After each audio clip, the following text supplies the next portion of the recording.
Ok, bonjour, bonsoir, ça dépend de l'heure à laquelle vous suivez cette vidéo. Moi, c'est Merveille Quinayon. Actuellement, je suis en fin de formation dans une prestigieuse école du Bénin en data science.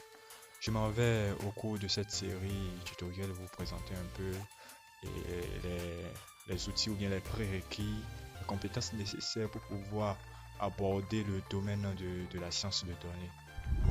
Pourquoi ai-je choisi Python? Bon, je pense que Python est plus intéressant en ce qui concerne la data science. Bon, c'est mon avis personnel. Je pense que c'est intéressant pour la science de données parce que bon, c'est un outil qui est gratuit, qui est open source. Et il y a une très grande communauté derrière. Bon, les bibliothèques sont assez vastes et bien détaillées. Bon, il y a pas mal de fonctions qui ont déjà été implémentées pour pouvoir facilement résoudre les problèmes en sciences de données. Et aussi, il faut savoir que pour un débutant qui n'a jamais programmé auparavant, Python est un langage que je recommande généralement parce que c'est assez simple et très intuitif. Du coup, vous devez savoir quelques concepts, bon, quelques outils qu'il faut savoir, quelques outils à connaître quand on aimerait commencer ou bien s'intégrer dans le domaine de sciences de données. Il s'agit des langages de programmation, des éditeurs et aussi, bon, Python et R, si je commence, sont des langages de programmation qui sont très utilisés en sciences de données. SL, c'est ce que nous connaissons, le logiciel qui permet généralement, le logiciel sous forme de tableur, nous pouvons l'utiliser pour faire de la data science, mais généralement ici, ça nous aide à stocker les données et tout. Google Colab, c'est un outil que personnellement j'utilise et c'est cet outil que nous allons utiliser au cours de la vidéo.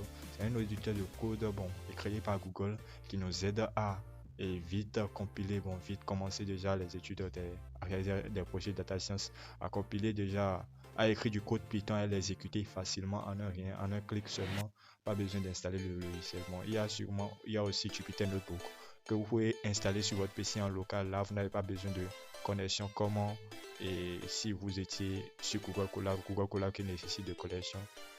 Et pourquoi la science des données? Ok, bon, généralement, si on me pose cette question, bon, je me dis, c'est vraiment simple et intuitif. Vous n'êtes pas sans savoir que nous sommes à une période vraiment d'explosion des données, notamment avec la création, la prolifération des plateformes Internet, Facebook, ChatGPT, je dirais TikTok, ainsi de suite. À chaque fois que nous allons sur ces genres de plateformes, nous mettons nos empreintes, nous fournissons des données, le temps de visionnage, les vidéos sur lesquelles nous prenons plus de temps. Ça constitue des données qui sont stockées dans des bases de données. Et généralement, ceux qui sont les data scientists sont ceux-là qui, à partir de ces données, essaient de trouver, de pouvoir dire, bon, telle personne, sur la base des données qu'on a collectées sur lui, on pense qu'il aime telle chose. C'est ainsi, bon, c'est un peu comme ça fonctionne TikTok, où vous allez voir, si vous demandez à n'importe quel jeune maintenant, pourquoi tu prends du temps sur TikTok, généralement ils vont vous servir que bon, s'il commence un bon TikTok a une façon de faire et à chaque fois il propose des contenus qu'il aime et qu'il le retient sur la plateforme. Sachez que c'est une étude data science qui est derrière bon, tout un algorithme que les professionnels peut-être de la science de données ont vraiment réussi. Ce n'est pas simplement que le cas, il y a aussi le cas des médecins lorsqu'ils vont vouloir, comment dit-on, identifier une maladie, identifier de maladie chez une personne.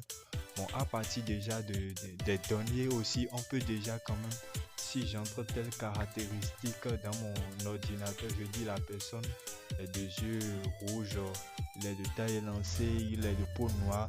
Bon, à partir des anciennes données, il peut me dire, bon, si cette personne est malade, donc plus besoin de réfléchir. La machine fait tout à notre place. Donc, c'est un peu l'idée de data science. Utiliser les anciennes données pour pouvoir créer un modèle quand même, un système capable de pouvoir donner une information à partir des caractéristiques qu'on lui a fournies. Mais il y a tellement plusieurs sortes d'applications de la science de données. Bon, je crois que dans dans le futur, dans un futur peut-être, nous allons vraiment prendre le temps de mieux discuter de la science de données. Donc, cette série de formations, c'est surtout consacré à Python. Nous allons apprendre les bases de Python pour mieux prendre en main la science de données, car je pense pour ma part que les données sont vraiment l'avenir et surtout l'avenir de l'Afrique pour ma part. Et merci d'avoir visionné, d'avoir regardé cette vidéo.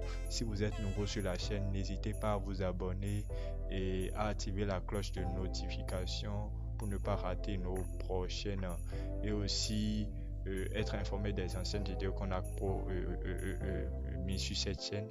N'hésitez surtout pas à partager cette vidéo autour de votre entourage. Ça contribuera quand même au développement de la chaîne qui est une chaîne pour l'instant embryonnante.